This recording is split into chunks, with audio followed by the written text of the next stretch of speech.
Article 370 రద్దు, బీహార్ ఓటర్ల జాబితా సవరణ, పెగాసస్ వంటి కీలక కేసుల తీర్పుల్లో భాగమైన జస్టిస్ సూర్యకాంత్ సుప్రీంకోర్టు 53వ ప్రధాన న్యాయమూర్తిగా ప్రమాణం చేశారు.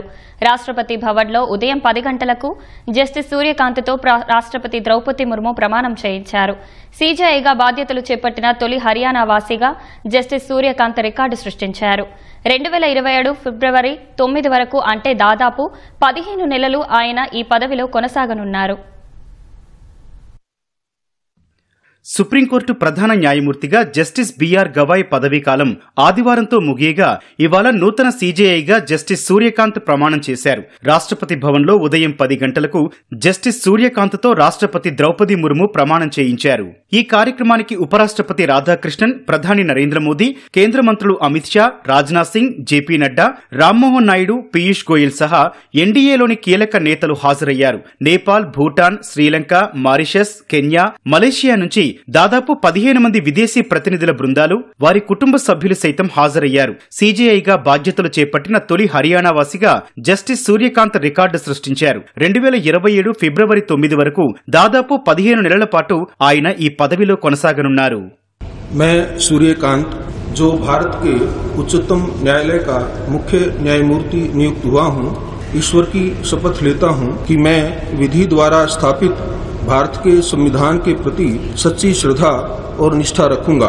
मैं भारत की प्रभुता और अखंडता अक्षुण्ण रखूंगा तथा मैं सम्यक प्रकार से और श्रद्धापूर्वक तथा अपनी पूरी योग्यता, ज्ञान और विवेक से अपने पद के कर्तव्यों का भय या पक्षपात, अनुराग या द्वेष के बिना पालन करूंगा तथा मैं संविधान और विधियों की मर्यादा बनाए रखूंगा।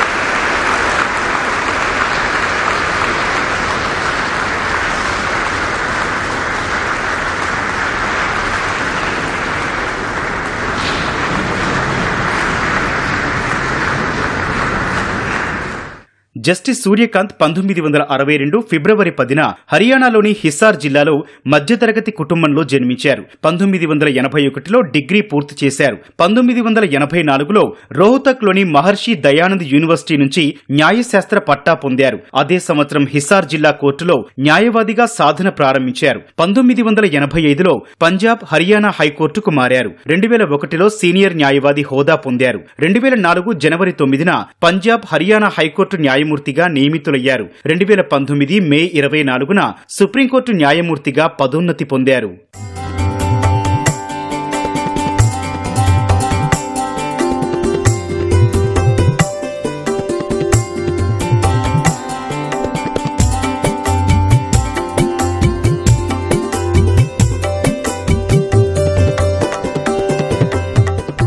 రెండు దశాబ్దాలుగా వివిధ ధర్మాసనాల్లో పనిచేసిన జస్టిస్ సూర్యకాంత్ పలు కీలక తీర్పుల్లో భాగస్వామిగా ఉన్నారు. ఆర్టికల్ 370 రద్దుపై తీర్పిచ్చిన ధర్మాసనంలో ఆయన ఉన్నారు. దీంతో పాటు వాక్ స్వాతంత్ర్యం, అవినీతి, పర్యావరణం, లింగ సమానత్వం వంటి అంశాల్లో ఆయన కీలక తీర్పులను వెలువరించారు.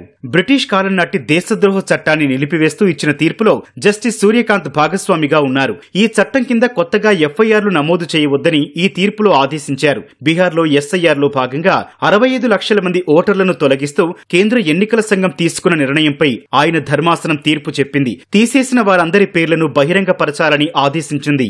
సుప్రీంకోర్టుతో పాటు అన్ని కోర్టుల బార్ అసోసియేషన్లలో 3వ వంతు సీట్లను మహిళలకు కేటాయించాలని జస్టిస్ సూర్యకాంత్ ఆదేశించారు. సైనిక దళాల్లో ఒకే ర్యాంకు, ఒకే పెన్షన్ విధానాన్ని సమర్థిస్తూ అది రాజ్యాంగపరంగా చెల్లుబాటు అవుతుందని జస్టిస్ సూర్యకాంత్ తీర్పు చెప్పారు. అలీగఢ్ ముస్లిం యూనివర్సిటీ మైనారిటీ హోదాను పునఃసమీక్షించేందుకు మార్గాన్ని సుగమం చేస్తూ తీర్పిచ్చిన 7 సభ్యుల రాజ్యాంగ ధర్మాసనంలో ఆయన ఉన్నారు. పెగాసస్ పై విచారణ జరిపిన కేసులోనూ జస్టిస్ సూర్యకాంత్ భాగస్వామిగా ఉన్నారు. రాష్ట్రపతి, గవర్నర్లు బిల్లుల ఆమోదంపై దాఖలైన పిటిషన్లను విచారించిన ధర్మాసనంలో ఆయన ఉన్నారు.